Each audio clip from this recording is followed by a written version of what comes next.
नमस्कार, मेरा नाम दीपक है और आज की मेरी इस वीडियो में मैं अपनी लास्ट वीडियो का जो टॉपिक मैंने शुरू किया था three dimensional geometry 11th class के मैथ्स का, उसी को आज कंटिन्यू करते हैं। लास्ट वीडियो में मैंने आपको ऑक्टेंट्स के बारे में और एक किसी पॉइंट के कोऑर्डिनेट्स के बारे में और to find the distance between two points का एक डिस्टेंस फॉर्मूला जो है वो डिस्कस किया था। आज का जो टॉपिक है वो आपका इसमें चैप्टर में जो यूज़ होता है सेकंड फार्मूला, जो सेक्शन फार्मूला है, ये फार्मूला भी अगर देखा जाए तो थोड़ा सा मिलता जुलता ही है 10th क्लास के सेक्शन फार्मूला से। वहाँ सिर्फ एक पॉइंट था जो कि 2D में होता था, यहाँ वो पॉइंट 3D में है। तो देखिए सेक्शन फार्मूला किस तरह से आपके पास आता था। सेक्शन फार्मूला में दो पॉइंट्स होते थे, सपोज वो P और Q है, तो पी क्यू को ज्वाइन करने वाली लाइन पे इंटरनली या एक्सटर्नली कोई एक तीसरा पॉइंट लाई करता था। जैसे ये फर्स्ट वाला जो एग्जांपल है, इसमें पी क्यू लाइन सेगमेंट के इंटरनली कोई तीसरा पॉइंट आर जो है वो लाई करता है। तो पी फर्स्ट पॉइंट से इस बीच में लाई करने वाले पॉइंट या जो पॉइंट इस लाइन सेगमेंट को डिवाइड कर रहा है उस पॉइंट तक का जो रेशियो है वो मैंने एम लिया है, और सेकेंड पॉइंट से आर पॉइंट तक का जो रेशियो है वो एन लिया है। ये वाला है इंटरनल डिवीजन के लिए। ये वाला जो फिगर आप देख रहे हैं इसमें है एक्सटर्नल डिवीजन। वो कैसे है देखिए, सिर्फ ये पी क्यू लाइन सेगमेंट है और पी क्यू से एक्सटर्नली कहीं पे आर पॉइंट लाई करता है पी क्यू लाइन सेगमेंट के ही एक्सटेंडेड फॉर्म पे ही।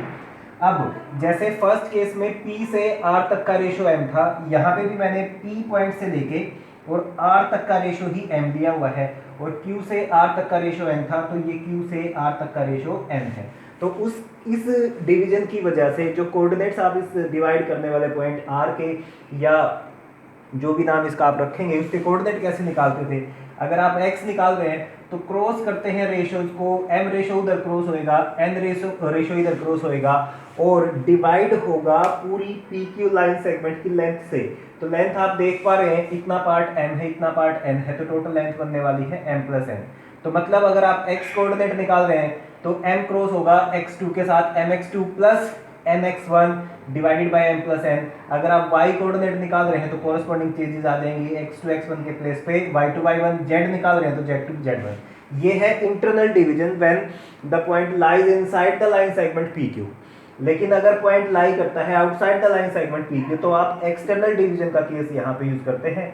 एक्सटर्नल डिवीजन और इंटरनल डिवीजन में कोई ज्यादा फर्क नहीं है, सिर्फ आपको ये ध्यान रखना है कि इस केस में जो pq लाइन सेगमेंट है वो टोटल कैसे बना है, complete m minus this portion n। तो ये m माइनस n है, सिर्फ इसलिए ये m माइनस n यहाँ पे मैंने यूज करा है। और अगर डिनोमिनेटर में माइनस है तो न्यूमरेटर में भी रेशियो निकालते टाइम आप माइनस यूज करते हैं। तो ये सेक्शन फॉर्मूला है फॉर इंटरनल डिवीजन। जब आपके पास ये दो फॉर्मूले हैं तो अब आइए कुछ न्यूमेरिकल्स जो इस एक्सरसाइज के हैं वो मैं आपको बताता हूँ। बिल्कुल डायरेक्ट फॉर्मूला अप्लाई करना है और आपने उसका जो है रेशियो निकाल के बताना है। जैसे सम है आपके पास, एक मेरे पास पॉइंट्स दे रखे हैं, P पॉइंट इज जिसके कोऑर्डिनेट्स है मेरे पास -2, 3 एंड 5, और जो दूसरा पॉइंट है उसको लेट मैंने नाम रखा है Q जिसके कोऑर्डिनेट हैं 1, -4 एंड 6। और इस लाइन सेगमेंट को ज्वाइन करने वाला कोई नया पॉइंट मैं R लेट कर रहा हूँ, जिस R के कोऑर्डिनेट्स मैंने लेट किए हैं x, y, z, और गिवन ऑप्शन ये है कि इस बार ये इसको 2:3 इंटरनली जो है डिवाइड कर रहा है। तो इंटरनल डिवीजन अगर है तो आप फर्स्ट वाला फॉर्मूला यहाँ अप्लाई करने वाले हैं। तो डायरेक्ट आपके पास यूजिंग सेक्शन फॉर्मूला x की वैल्यू देखिए क्या आएगी, इधर वाला रेशियो यहाँ क्रॉस होएगा। जब आप x की वैल्यू निकाल रहे हैं तो ये x के साथ मल्टीप्लाई होएगा, मीन्स ये बन गया 2, फिर बीच में प्लस आता है, ये वाला रेशियो यहाँ, ये प्लस और माइनस बन जाएगा -6, तो ये -6 divided by m plus n यानी कि 5, तो ये बन गया -4/5। उसके बाद अगर आप y निकालते हैं तो 2 जो रेशियो है वो उधर क्रॉस तो होएगा लेकिन y वाले कोऑर्डिनेट के साथ, मतलब -8, और बीच में प्लस आएगा, 3 मल्टीप्लाई होएगा 3 के साथ, 9 डिवाइडेड बाय 5, यानी कि इस बार आंसर आ गया 1/5। जब आप z निकालेंगे तो ये रेशियो क्रॉस होगा लेकिन z कोऑर्डिनेट के साथ ही जाएगा, तो ये 12 आ गया, प्लस 3 इधर आके मल्टीप्लाई होएगा 15 के साथ, तो ये 5 के साथ, तो ये 15 आएगा, एंड डिवाइडेड बाय 2 + 3 आ जाएगा 5, यानी कि 27/5। तो इसका मतलब जो डिवाइड करने वाला R पॉइंट था उसके कोऑर्डिनेट्स आपके पास आ गए 4/5 1/5 एंड 27/5। तो ये था एक इंटरनल डिवीजन वाला एग्जांपल जिसमें आपको दोनों पॉइंट्स के कोऑर्डिनेट दे रखे थे, रेशो दे रखा था कि किसी नए पॉइंट ने इन दो पॉइंट्स को ज्वाइन करने वाली लाइन सेगमेंट को किस रेशो में डिवाइड किया, वो इंटरनल डिवाइड कर रहा था या वो एक्सटर्नल डिवाइड कर रहा था, वो भी आपको बताया गया था। तो आपने आर पॉइंट के कोऑर्डिनेट्स निकाले।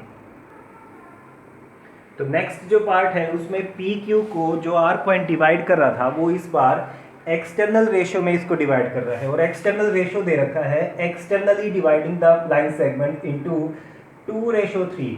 तो रेशो को देख के आपको थोड़ा सा इसको फिगर को भी ध्यान से ड्रॉ करना है। फॉर एग्जांपल अगर मैंने ये पी पॉइंट लिया है और ये पॉइंट क्यू लिया है और मैंने आर पॉइंट यहाँ पे ले लिया, तो क्योंकि जो मेरा एक्सटर्नल रेशियो है वो पी क्यू से एक्सटर्नली लाई करेगा आर पॉइंट। अब एक्सटर्नल तो राइट साइड में भी हो सकता था, लेफ्ट में भी आ सकता था। इस केस में कहाँ आएगा, अगर रेशियो 2:3 है तो आपको ये सिमेट्रिक वाइज देखना पड़ता है। फर्स्ट पॉइंट से आर तक का जो रेशियो है अगर वो 2 आप ले रहे हैं और सेकंड पॉइंट से आर तक का रेशियो 3 ले रहे हैं, तो ये थोड़ा सा लॉजिकल नहीं बन रहा, क्योंकि ये बड़ा डिस्टेंस है, आप सिर्फ 2 पार्ट्स कर रहे हैं और छोटे डिस्टेंस के आप 3 पार्ट्स कर रहे हैं। तो इसका मतलब ये हुआ कि अगर रेशियो 2:3 है तो जो आर पॉइंट है वो एक्सटर्नली तो लाई करेगा, लेकिन वो फर्स्ट पॉइंट के पास लाई करेगा।